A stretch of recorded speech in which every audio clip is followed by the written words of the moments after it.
Hey everybody, it's Stuart Bell here. Welcome to another episode of the Bookmore Show. Today, talking with Betsy Vaughan, we're going to dive a little deeper into a topic that we touched on last time. So we often talk about your book as one of the greatest lead generation tools that you've got available. Really, it's the best thing to get those prospects, invisible prospects, to raise their hand. But the secret is then, once you've got it completed, is engaging and interacting with those people over the long term.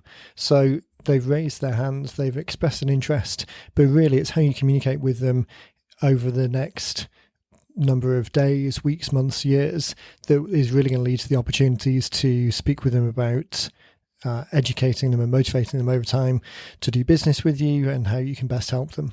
So a couple of ways you can do that. Obviously, the immediate opt-in sequence is important, how you follow up with those people immediately. Those that are the most engaged, the most ready to go, the closest to making that decision are going to be ready to go now. But then it's how you engage with all of the rest of the people over the longer term. And one of the best ways of doing that is a podcast. We talked about that last episode. We're going to dive into it a little bit deeper this time. I'm going to give you some more ideas. It's going to be an idea that we're going to talk about increasingly over the coming weeks and years. I think there's a lot of talk about it out there in the community as a podcast being the best way of engaging, just because it gives you so many options to do things with that content once you've created it. So we're going to dive into some of those details today. It's going to be a great episode. If you are interested in us helping you get that podcast set up as well, we can do that. Just hit reply to this email or shoot us an email to hello@90minutebooks and we'll give you all the details and get that set up for you. Okay, so without further ado, let's dive into this episode. Betsy Vaughan. Hey, Stuart Bell. How are you? Very good, thank you. Super. How's your week going? Very good. Busy. It's almost Friday. It's been crazy busy though. Yeah. It's time's going fast. Lots of updates for people on the books and making some changes, updates, new versions, new books. Lots. People haven't been quite as quiet this summer as summers past. A lot of That's busy. true. I think it is like that. People are using this time to update their books, or they're starting to think about doing their book in September, and so I'm getting a lot of those calls and communication, and so seeing a lot of, or people who have sort of fallen off a little bit, or kind of maybe it's their slow time, so they're spending that working on their book a little bit. So yeah. Jumping back on now. That's true. Yeah. Well, I think for updates as well, being sort of 4, 5, 6 years in now. What are we? 5 years, I guess, since the start. So I guess there is more people are kind of doing that natural cycling background where we might not have seen that in the past. But, right. Definitely seen it this summer. Yeah, which is good. It is, definitely. Well, one of the other things that is causing a lot of conversations is the idea, which we talked about a couple of shows ago, of the follow-up and how a book is a great idea to get people to raise their hand, but then once they have, what's that best follow-up option? So we're going to dive a little bit deeper into one of those ideas today, I think. Super. Looking forward to it. Perfect. So we are going to be talking about podcasts. A couple of reasons. One, it's something that we've used, obviously, this show, which admittedly is a bit more sporadic than we'd suggest people do. But this show, we've got on the coaching side of the business, we've got More Cheese, Less Whiskers and The Joy of Procrastination. On the real estate side of the business, we've got The Listing Agent Lifestyle. And now we're branching out a little bit further into producing shows for other people, or facilitating shows for other people, I think is a better way of describing it, which we'll get into the kind of nuance of that language in a bit. But having that as a mechanism for being able to regularly stay in touch with people in a way that's easy, because I think for years this kind of content schedule type approach, or the understanding that okay, someone's on the list now I need to stay in contact with them, that as an idea isn't rocket science or anything new, but I think it's really surprising, or perhaps not so, how many people struggle with that stage. So oftentimes you'll see people talk about social media posts as a way of staying in touch, but depending on your audience, for a lot of people that's just too distant. It's not in front of people enough. Talk about blog post writing and that type of thing as a way of constantly pushing out content. Difficulty there is it's a it's an overhead either to write that yourself or to get someone else to write it in a way that you want it written is challenging. So podcast really ticks the box as a easy way to create content, a simple way of creating content that's engaging in the first instance when it's created in the first place, but then it's also super leverageable and very scalable in the things that you do with it after the fact. So so that as a mechanism is one of the easiest ways of people getting more content out there. I think so. I think what it does for people is, I think you may have said this, it does engage it, but it makes it feel very personal and more real. I think you really find yourself like interested in what that person's saying versus just an email or just a blog like that. You really feel like you connect with that person that you don't know, but it's almost Right. that very personal touch, and you kind of, hey, I need to find out more from my friend John or whatever, and Yeah. you really, it really does make you want to reach out and know more and sort of listen. And I know that even just with this podcast, that when we haven't, we haven't done one, people say, "Hey, where's the podcast?" Like Right. what, so we hear that. So there must be some valuable content here that people are enjoying, which is great to hear when that comes across the screen. So same thing with your business. I mean, people are looking for that, and they've come to rely on it. So Yeah. it's very It is valuable. that personal connection, I think, is one of the key differentiators as well. I mean, not only is it easy to create, which is often the thing that I talk about with people as the reason why to do it, because it's more well, like the preparation for this show. We obviously know the subject, but we don't put a big show outline together or go through the details, because 9 times out of 10 we are close enough to the subject to be able to talk about it without referring back to notes. So that goes the same for the majority of people, especially Right. as you're listening to this now. This is almost certainly the case for you, because the audience that this show goes to is the same audience that have raised their hand to express interest in a book, and it's exactly the same premise there. You know enough information in your head to get something created and Right. prove value. So it's another string to that. But the making the personal connection and adding an extra dynamic, that definitely goes a long way in terms of building a relationship and a rapport with people, and even just giving them a view behind the scenes and kind of that real world insights into the day-to-day goings on.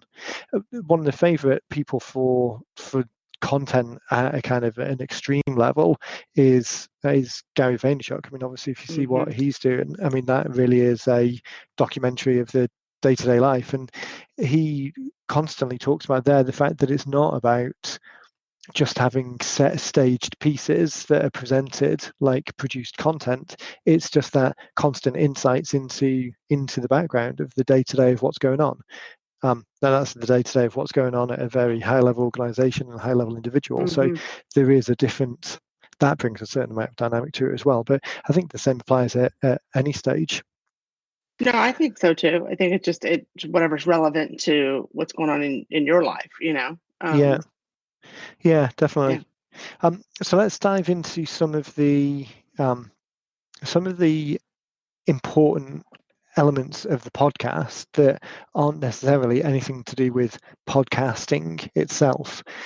I think that, like with the books, it's easy and expensive and time consuming and costly to get caught up in the production process itself, where the real benefit of having the book is the fact that the book exists and it gives people to raise their hand and request, so you can identify that invisible prospect that you wouldn't otherwise be able to identify as easily. So when we talk about creating books, it's much less about the production process and font choices and pagination and all of those things. It's really about the using it. So the same with the podcast. The podcast is far less about the production and much more about, as long as you have a compelling message, some valuable information, something useful to put across, the amount of return that you're going to get for investing hundreds and hundreds of dollars in and headphones and renting studio space and sound deadening panels around the room that you're speaking and a music bed underneath and a production engineer tweaking some dials. It was quite funny actually talking about that. We went to it's Lucy's birthday coming up. So we went to see John Mayer in Philly a couple of days ago, and the seats we had were right next to the stage, and the sound desk was just there as well. So watching the audio levels and the guys tweaking the dials and the level of automation. So I mean, literally there were two guys. I'm not suggesting that a John Mayer concert is the same as producing a podcast, but there were literally two guys tweaking dials all the way through this 3-hour show to get the audio perfect. Now, as an audience member, how much difference would people have known if they were or weren't doing that to a certain level, as opposed to like a set it and forget it type setup of setting Right. going, or even just a purely acoustic set of just him playing? I think that a lot of the audience would be perfectly happy to not have that level of production and just have the one-on-one experience a lot closer. Now, obviously there's a million reasons why it's not a perfect analogy, so don't bother emailing and point out where it falls down. But that thing of, if the message is there and the engagement is there, the extra bang that you get for the many books that it would take to close that gap, it's like the 80% Dan Sullivan's 80% rule of the majority of the work gets done in the first 80%, trying to get an increasing number of 80% improvements of the remaining 20%, just the cost accelerates away and it's not worth it. So again, as long as there's a minimum viable level of quality, it's really not about the production. And I think it's easy to get sidetracked on that, easy to make it seem difficult, and you want it to be perfect before you start. But if the assumption is it's not going to be perfect until you get 100 episodes in, then do the first 100 as quick as you can with whatever you've got, and then go from there. Same thing with the book, like you said. It's there's the idea of perfection, and it does not have to be that. So, and I think people tend to, I think people tend to like that real too. There's something. There was a time I think that we couldn't have gotten away with that, but I think there's so much more now where we're a little more casual, a little more real, and I think people prefer that that real person.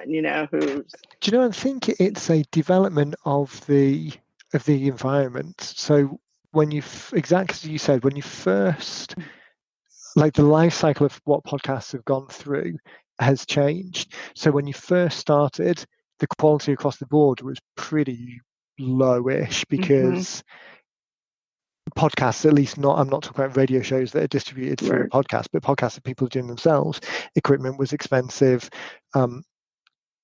People didn't necessarily have the resources or the knowledge to dive into it too much. So everything was a little bit rough, and just technology was older. Then there was a period of everything getting more and more refined as the game lifted, and it lifted it to a certain base. Can't speak. See, this is no amount of audio production would get over tripping over your words. There's the baseline was raised, so there's a certain bare minimum of audio quality, which improved everyone. And now you see a lot of kind of fully produced and heavily produced shows coming into the space. So all of like the NPR shows that come on, or the BBC podcasts that go through, they're actually really radio productions that are just distributed through a podcast mechanism. So they're heavily produced. And now you've got this situation where the more traditional podcasts are trying to get to that same production stage, so they're putting in music beds, or they're having like pre-roll extracts from the show. Some of the advertising that you see in podcasts now is getting very clunky, and obviously inserted ads which are to my ear just a bit nasty. So you've got all of this thing where people are trying to replicate a traditional radio production quality, but it's actually A, not worth the effort, and B, it's a little bit disengaging because, as you said, the authenticity and just the two people talking type interaction is much better. So yeah, I think just like with the book, so stick with that analogy because it's one everyone understands. You could spend the low thousands of dollars working with us to get something out there that is perfectly acceptable in the job of work of quickly starting to engage people and getting them to raise their hand. You could spend another $10,000 running it through goodness knows how many edits and changing the font, so you're using some special bespoke font, but how much is that going to move the needle really if the job of work is engaging people? Then you can spend 60 grand plus on books that take a long time to write, that have a lot of production value, that are a thing in and of themselves. But again, what's the job of work? If the job of work is engagement and kind of keeping the conversation going until people are ready to make a decision to work with you in one way or another, then it's not worth that effort. If what you want to do is sell a podcast to a network and get advertising revenue, then it might be worth it. But that's probably not what we're talking about for the majority of people, because now we're in a space where 10 years into every year the resurgence of podcasts, really to get that, you might have been able to sell something relatively small 6 or 7 years ago, but now selling a podcast or getting a lot of advertising revenue is very much an education based, an entertainment based play, and not an education based play. So it's exactly the same as with the books. The word book can mean many different things, has many different jobs of work. The word podcast, although it's still surprising how many people don't listen to any podcasts, but I'm blown away by but just people I know that these are people who are in businesses that like in banking and finance and just oh no, I've never listened. What should I listen to? They ask me, what should I listen to? And I'm like, well, what are you interested in? Like just Google, start there. Just Google. If it's not if you're looking for something outside of, your realm and you just want entertainment, that's there too. I mean, like you can find a podcast on everything and anything, somebody's speaking about it, so I'm really blown away. I tend to, and I think I've said this before, when my significant other's watching football that I'm not so much interested in, that's sort of on Sunday afternoons. That's when I catch up on all my podcasts.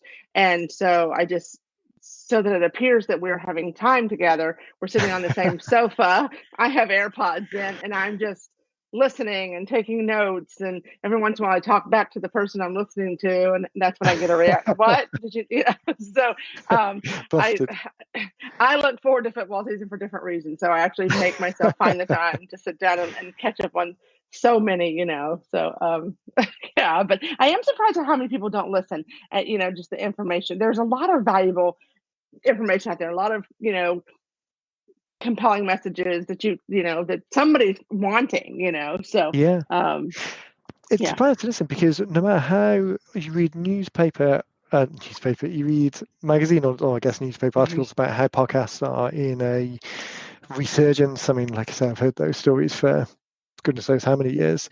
And if you listen to some of the bigger podcast networks, the hosts on those shows, they're always kind of joking about it every time there's a newspaper headline. And then when you look at the shows, the downloads for the shows that we have, that we've got access to, and you hear about the show downloads for some of the bigger produced shows that have got very big audiences. It's a bit like YouTube, I guess. There's some very big numbers out there, but 99.9% of the population are in a much smaller niche. Right.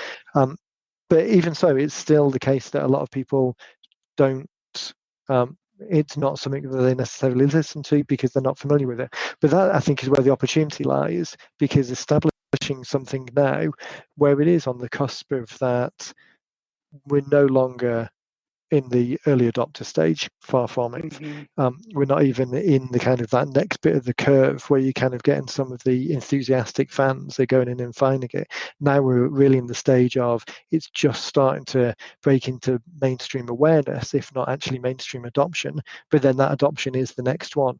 And I think when you look at things like Apple CarPlay and Android Auto, the way that they're making it now, in the Apple world, I don't know Android that much, but iOS 13, which is going to release later this year, makes the CarPlay interface much better to stream audio and then allow it to do other things. So it's not like it's taken over. There are some talk about building podcasts into solutions. There's a lot of like Spotify has invested quite heavily in podcast content. There's another organization whose name is escaping me now. But anyway, they were in the news last week because they'd captured millions in VC funding, and we're looking at a way of making podcasts a paid for service, which is kind of quite antithetical to the idea, but still it shows that a lot of money is being passed into that space. Right. So anyway, I think that's none of those things are really what we're talking about, but it shows that there is a growing awareness out there that we can leverage and make the most of. So I think now is a good time.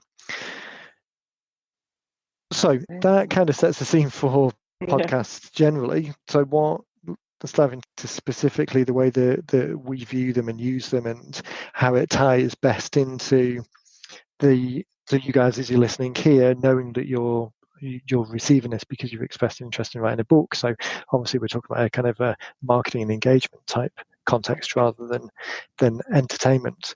Right. So recording the content. Sorry, go for it. No, go ahead. I was just going to say, recording the content. Maybe we will do a quick little show about that at some point in the future, just because there are a couple of ways that people can do it more easily than other ways. If nothing else, then I've recorded a new one that we're going to put out in the next couple of weeks. We're just getting a bit of content to get started. We recorded it literally on the voice memo app on my phone. We were in the office talking. We've been talking about it for a little while. Said, okay, well, let's just bite the bullet and get going now. So we just literally recorded into the phone, and the audio maybe isn't the best because we were in an office and it was a bit echoey, and there were the two of us talking. And actually, I forgot to put my phone on airplane mode, so it rang in the middle of us recording, which interrupted it. But even so, that still worked, and we're left with a file that we can do something with.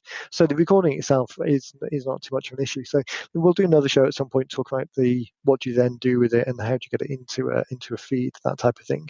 Very good. But the main thing to emphasize here is this opportunity for, once you've got the audio recorded, once you've got the show, it's what you can then do with it afterwards. So the first thing and most obvious is you're going to release the show.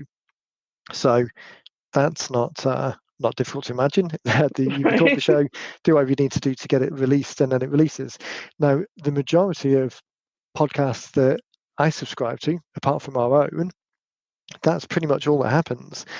They don't send any email, they don't send any follow-up. I don't even know for some of them if there is an opt-in in any way. It's literally just recorded and published, because the point of it is entertainment, really. They've got some advertisers on there that they'll talk about every now and then, but really the point is entertainment. So that, I think, is the bare minimum. And honestly, from the point of view of a marketing plan, or an engagement, I don't necessarily want to just say a marketing plan, but from the point of view of you engaging the audience to have some kind of outcome other than they just listen to it, if that's all you do, that's not terrible, but that's probably one step below minimum. Minimum is release the show and send out an email that the show is being released. So how do you capture those email addresses? Because as a listener, if you tell me to subscribe so that I can email you so I'll get an email when the next show is released, then my podcast player tells me that. So there's not really a reason to subscribe to anything. The book is then the perfect tie-in. So sending the podcast to the people who've opted in for a copy of your book is the perfect way of keeping in touch with people. And then saying to new listeners in the show, if you want to continue the journey, then head over to the podcast website and you can download a copy of the book, the manifesto book, where we're talking more about what we're talking about here. So for us, this is the Book More Show. So we point people towards the 90 Minute Books website, where you can download a copy of the 90 Minute Book and all of the other resources that we've got. That's the perfect tie-in. You're getting people to raise their hand, giving them an opportunity to learn more and understand, and you're able to capture the details of people who are interested in exactly the same way that the book would happen. So I think as a minimum, email out the show release notes when the show releases, rather than just pushing it into the feed and hoping that people will listen in the feed. So that's the minimum one. So when looking at taking that to the next level, okay, well, you can then also release the show notes and the release note onto social media channels. So you can push a Facebook post or a Twitter post or Instagram or Snapchat or whatever other platform that is out there or comes up, push the same release note into all of those channels. Now, there is some duplication, but that's always been the case for everything. And our perspective, at least, is that duplication is not really an issue, because we're not talking about an issue where we're looking at the organic SEO type things, and their duplication might be more of an issue. Typically, people, particularly these days, aren't on all platforms. People tend to gravitate more to one than another. So although they might have accounts on all of them, they're not necessarily active in all of them. LinkedIn is another one I just missed off the list. Push the distribution notes to all of those so that there's an increased likelihood that people are going to see it. And it's a reminder that you're there offering the service that you offer. So you might just pop up on their mental radar as they're thinking about having your service, which is the underlying reason for doing all of this. So distributing into social channels, if you have guests on the show, you can orchestrate ways that they can promote to their list. So rather than having someone on the show and just talk about, just say, hey, that's great, the show's going up, if you want to share it, then give them the way to share it. So write the content of the blog post for them, write the content of the email, write the content of the tweet or the social feed piece. Give them some album artwork or some episode artwork that makes them look good and gives them some extra credibility. Right. All of these things that you can do means that they're more likely to do it. And if you can set the system up in an efficient way as possible, then hopefully the overhead for you creating that in the first place is relatively small, but you're giving it all to them as a way of increasing the likelihood that it gets out there. It goes back to that old check move things, the Dr. Gleason Wombat Selling book, that you can't make someone, you can't checkmate someone. You always want to put them in check to force them to present the opportunity that it's going to be more likely successful rather than less likely. Right. I butchered that analogy a little bit. Go and find the book. Right. But that, I mean, when you stop and think about that, like if you've got a guest on your show and then you're willing to, write the post for them for their social, I mean, that's just a no-brainer. It's not a lot of work. It's not a lot of, you're not writing a blog post. You're not writing, it's very simple. Right. And I think, your guest would be, foolish not to feel like jump on that opportunity, Yeah, particularly when you're doing this for yourself anyway. So a post that gets written to say, that we're releasing the show is identical to the post that say, hey, virtually identical to the post that says, hey, I was just on a show and here it is. The album art's all the same. The details of what the show is about is all the same. You just may be having to rewrite a sentence that is the introduction. And you doing it means it's 99.9% more likely that it will get done. It's still no guarantee, but it's far more likely than if you just say, hey, that was great, you should really promote it to your audience. Right. So that's the kind of initial release. The other benefit that it creates is this it's the same social proof or psychological trigger, the persuasion type elements that a book achieves. And trying to talk to industry experts is easier if you can say, hey, I have a podcast on such and such topic. It'd be great if I could interview you for the podcast. I'd love to be able to share your message. The likelihood of them saying yes and wanting to engage is far greater than just trying to get someone's time and attention for another reason. So by association of other people within the industry, there's a certain amount of credibility that's being reflected on you as the person that's bringing these things together. And again, this isn't anything new. This has been talked about in the kind of written or or blog post type world for years and years and years, and probably offline even before that. But still, just as you mentioned before, particularly outside of tech circles, or in kind of air quotes entrepreneur type circles, the number of people who have listened to podcasts or have been on a podcast or have been invited to be on a podcast is still really pretty low in comparison with the general population. So just as an example, we're releasing a show soon that's talking about a particular tax setup.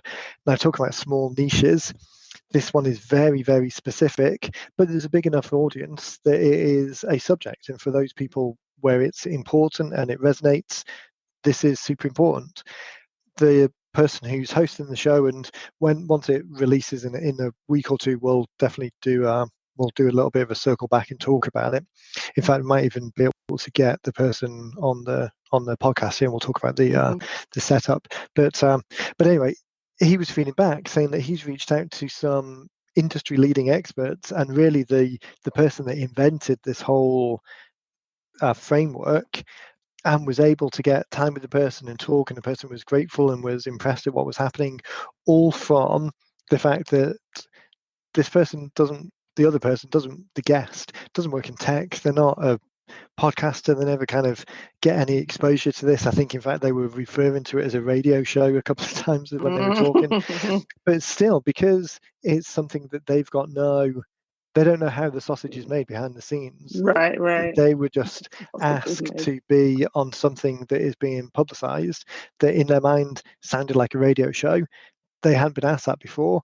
It was a great opportunity for them. I mean, they're getting towards the end of their career now. It's not like they're trying to leverage this platform, but they just really wanted to share the message and the content with people. And this was an opportunity that they hadn't been presented with previously. So as far as it being able to open doors, and when I say open doors, I don't mean kind of in a disingenuous kind of jam your foot in and try and bait and switch people into something that they're not expecting. This is open doors in a genuine sense of, there's an audience that's desperate and super interested in this information. How can we get it out to them?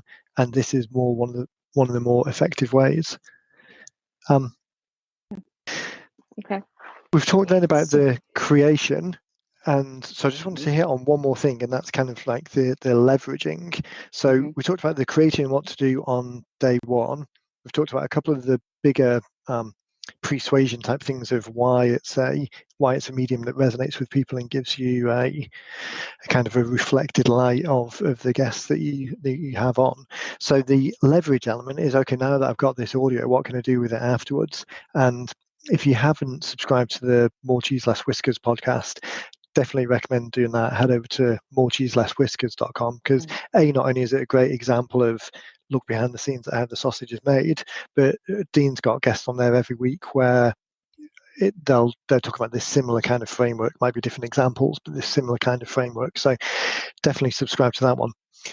What you'll notice there is that we're also able to leverage the content of each episode so that we send out not just one email a week, but 3 emails a week, because twice a week we also send out an email that refers back to a previous show that just takes out a kind of a key takeaway, kind of a nugget of information from a previous show, and highlights it again in an email.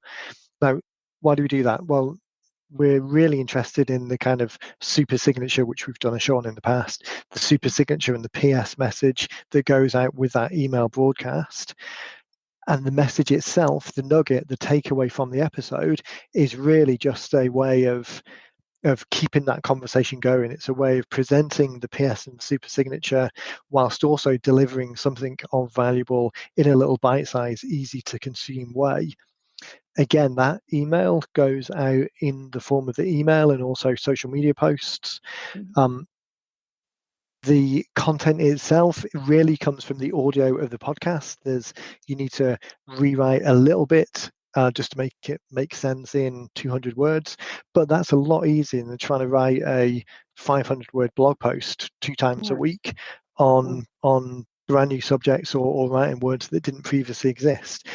So again, from a scalability point of view, the opportunity that you've got to take this one piece of content and push it a lot further to get more bang for the buck out of it, more opportunities to get the PSN super signature in front of people whilst delivering something of value. This is one important thing, I guess, is that those two nuggets aren't from the episode of the week that just happened. So it's not like you're just trying to hammer people to the same thing that they just listened to a couple of days ago. This is from weeks or even months ago. So it's not going to be so fresh in people's mind. It acts as a good reminder. There's a link back to the show if people missed it, or if they want to kind of re-listen to it again because it spurs some interest. But really, that is from these seed pieces of content, these seed recordings, the ability to leverage this content into multiple touch points is really one of the more powerful things, particularly because we're all busy, we've all got a lot going on. Creating a structure and a setup so that you can do this as quickly and as easily as possible means that it's far more likely that you'll do it rather than not do it. Because I don't think anything that we've talked about is rocket science or will come as new or novel to people in terms of, I know I should be better at staying in touch with people, but in terms of being actually able to execute on it, this is one of those examples where the execution is more important than the idea, because the idea is not necessarily anything new, but the execution is where people fall down. And to be able to get that executed in a way that it's more likely to happen really makes the difference between doing it and not doing it. Very true. I think when you were speaking, I was thinking about. I mean, obviously, we have a service that we can do this for people, and Right. but it really is. I mean, it's such a small commitment on someone's of their time to have someone do it. But if they have someone in house that can do it, whatever, getting that out there. I see the responses to our emails. Most of our emails and even the ones that go into Dean's, get forwarded to me and such. But just the response from those things and how not everyone's going to respond, and this email is not going to touch on every single person, but it really just takes one person. If you get someone to, based on these emails and this communication, and it may not be today, it may be 6 months down the road, but getting people to raise their hand and people who've been listening and listening and listening, and then finally something, they get them on those emails and the light bulb goes off. Exactly. That's the most important thing, I think. It's this idea that it's the long term where the majority of the business is, not the immediate term. The likelihood, unless you're an emergency plumber where someone's got a leak Right. and they need something dealing with now, the majority of other transactions, of other business relationships happen over the long term, not the short term. So this being a way that you can constantly stay in front of people, regularly stay in front of people, so that one of your messages is more likely to interact or intercept the point that they're ready. Yeah. Not even so much that the penny drops, that it was some new piece of information that made the penny drop, but it was just that the timing, that the stars aligned, and your mail happened to come in within a day or two of that when they think themselves, oh yeah, I really need to do something about that now. That's the key difference, because you can put people on the list as much as you like, but unless you regularly stay in touch with them, the likelihood of those things align is far too slim, and you kind of leaving Really, it is. relationships and Yeah. money on the table. So I'm always yeah. surprised when I hear people who say, "Oh, I have a list of, oh, my list isn't very big. It's 500." Well, that's 500 people. When's the last time you Yeah. sent an email? Oh gosh, I haven't sent an email in 2 years. I mean, like, Yeah. that to me is just such no brainer, and I can use this example and I will, because I don't know that he'll listen to this, but with my fiance, he has had a business almost 40 years, and he has this, he's got 35,000 clients, and they have never created that list, which you and I've talked about, but they're finally doing this, and they're creating this list, but he hasn't been doing that. And Yeah. when it finally dawned on me that he wasn't sending out emails and staying in touch with his clients, not just so that they would reach out in an emergency situation, but just for routine maintenance or referrals, I was completely blown away. And that happens Yeah. to me all the time. I'm having conversations with people who have, significant, not, 500 people is 500 people. I mean, that's where you start. Not everyone has to have thousands of people on a list. Particularly in certain niches. I mean, when you think about any Yes. local businesses that really Mhm. specialize in something, I mean, how many? I'm just looking out of the window here, and there's kind of fencing, some random weird looking fencing across the road, which is probably pretty specific. So Mhm. within a 15-mile radius of here, of people who have those fences, the number's probably pretty low rather. Yeah. 500 people on that list probably represents a large proportion of the potential audience around. So yeah, it's even if, and again, the podcast that we were talking about that we're just getting ready to release for the tax one I was talking about, one client a year is worth a substantial amount of money.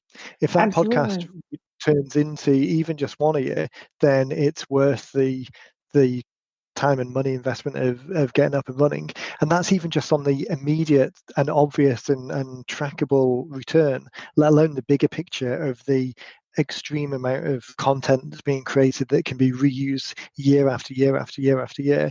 It's yeah, it really is.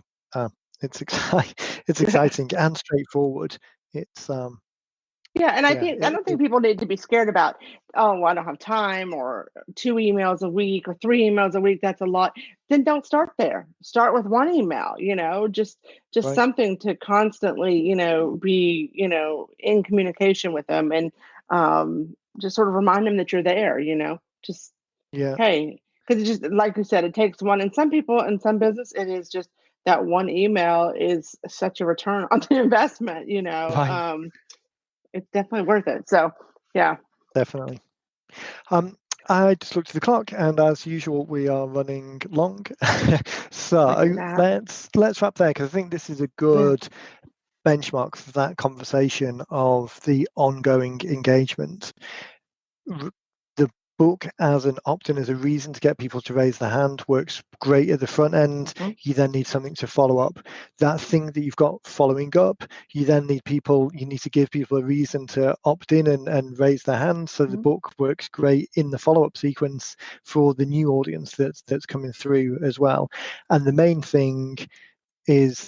reason for doing it is the opportunity to stay in front of people and deliver that PS and super signature, which, as I say, we've done shows on that in the past.